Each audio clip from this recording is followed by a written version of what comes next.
Bom dia, pessoal. Como é que vai? Tudo tranquilo? Meu nome é Tarek Souza e continuo aqui nesse projeto de leitura da Bíblia Sagrada. O foco hoje é o capítulo 8 do livro Atos dos Apóstolos. Vamos lá? Saulo persegue a igreja. E Saulo aprovou a morte de Estevão. Naquele mesmo dia, a igreja de Jerusalém começou a sofrer uma grande perseguição. E todos os cristãos, menos os apóstolos, foram espalhados pelas regiões da Judéia e da Samaria. Alguns homens religiosos sepultaram Estevão e choraram muito por causa da sua morte. Porém, Saulo se esforçava para acabar com a igreja. Ele ia de casa em casa, arrastava homens e mulheres e os jogava na cadeia. O Evangelho em Samaria. Aqueles que tinham sido espalhados anunciavam o Evangelho por toda parte. Filipe foi até a capital da Samaria e anunciava Cristo às pessoas dali, e as multidões ouviam com atenção o que ele dizia. Todos o escutavam e viam os milagres que ele fazia. Os espíritos maus, gritando, saíam de muitas pessoas, e muitos coxos e paralíticos eram curados. E assim o povo daquela cidade ficou muito alegre. Morava ali um homem chamado Simão, que desde algum tempo atrás fazia feitiçaria entre os samaritanos, e os havia deixado muito admirados. Ele se fazia de importante, e os moradores de Samaria, desde os mais importantes até os mais humildes, escutavam com muita atenção o que ele dizia. Eles afirmavam: este homem é o poder de Deus, ele é o grande poder. Eles davam atenção ao que Simão fazia, porque durante muito tempo ele os havia deixado assombrados com as suas feitiçarias. Mas eles acreditaram na mensagem de Filipe a respeito da boa notícia do reino de Deus e a respeito de Jesus Cristo, e foram batizados, tanto homens como mulheres. O próprio Simão também creu. E depois de ser batizado, acompanhava Filipe de perto, muito admirado com os grandes milagres e maravilhas que ele fazia. Os apóstolos que estavam em Jerusalém ficaram sabendo que o povo de Samaria também havia recebido a palavra de Deus, e por isso mandaram Pedro e João para lá.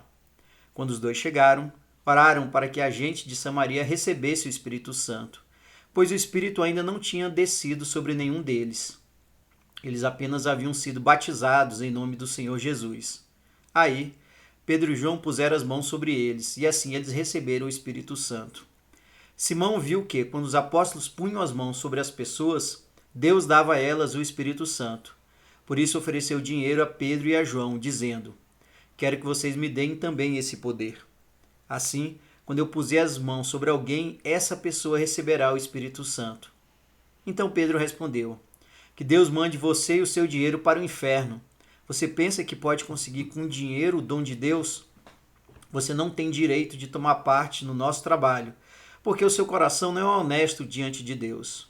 Arrependa-se, deixe o seu plano perverso e peça ao Senhor que o perdoe por essa má intenção. Vejo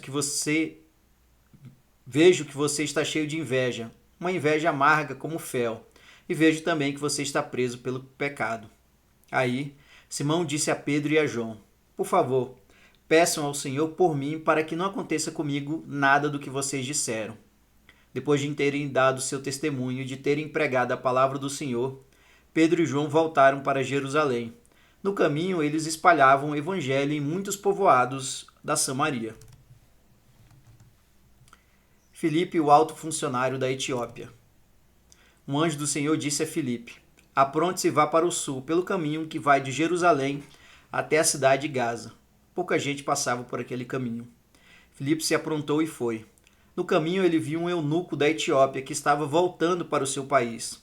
Esse homem era alto funcionário, tesoureiro e administrador das finanças da rainha da Etiópia. Ele tinha ido a Jerusalém para adorar a Deus. Na volta, sentado na sua carruagem, ele estava lendo o livro do profeta Isaías. Então o Espírito Santo disse a Filipe: chegue perto dessa carruagem e acompanhe. Filipe correu para perto da carruagem e ouviu o funcionário lendo o livro do profeta Isaías. Aí perguntou: o senhor entende o que está lendo? Como posso entender se ninguém me explica? Respondeu o funcionário. Então convidou Filipe para subir e sentar-se com ele na carruagem.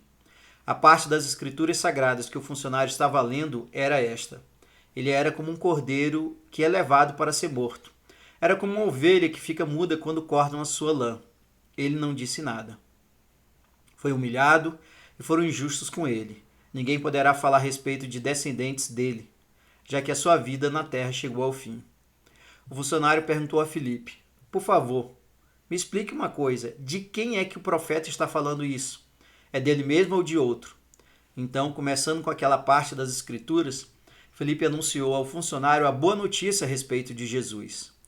Enquanto estavam viajando, chegaram a um lugar onde havia água. Então o funcionário disse: veja, aqui tem água. Será que eu não posso ser batizado? Filipe respondeu: se o senhor crê de todo o coração, é claro que pode. E o funcionário disse: sim, eu creio que Jesus Cristo é o Filho de Deus. Ele mandou parar a carruagem, os dois entraram na água e Filipe o batizou ali. Quando eles estavam saindo da água, o Espírito do Senhor levou Filipe embora. O funcionário não viu mais Filipe, porém continuou a sua viagem, cheio de alegria. De repente, Filipe se encontrou na cidade de Azoto e seguiu viagem, anunciando o evangelho por todas as cidades, até chegar a Cesareia. Pois bem, esse é o capítulo 8 do livro Atos dos Apóstolos. E aqui chama muita atenção, primeiro, o fato de que Saulo perseguia os cristãos, perseguia a igreja primitiva. É realmente chocante ver como Saulo agia antes da sua conversão ao cristianismo. Outro ponto também muito relevante desse capítulo é o evangelho em Samaria. A forma como os discípulos conseguiram levar a palavra para Samaria e para povoados próximos. Realmente mostra a força do Espírito Santo agindo em todas as pessoas que recebiam o evangelho. E a terceira parte desse capítulo se refere à pregação de Filipe para um alto funcionário da Etiópia. Filipe recebe a orientação, segue esse alto funcionário, explica para ele e o converte em nome de Jesus e do Deus Todo-Poderoso. Realmente a palavra era muito forte, porque as evidências eram muito fortes. Jesus era o Filho de Deus, o Deus Todo-Poderoso, e isso de fato convencia e arrastava as pessoas para essa nova religião, para a igreja primitiva. Era isso, pessoal. Obrigado pela sua companhia, um forte abraço e até mais.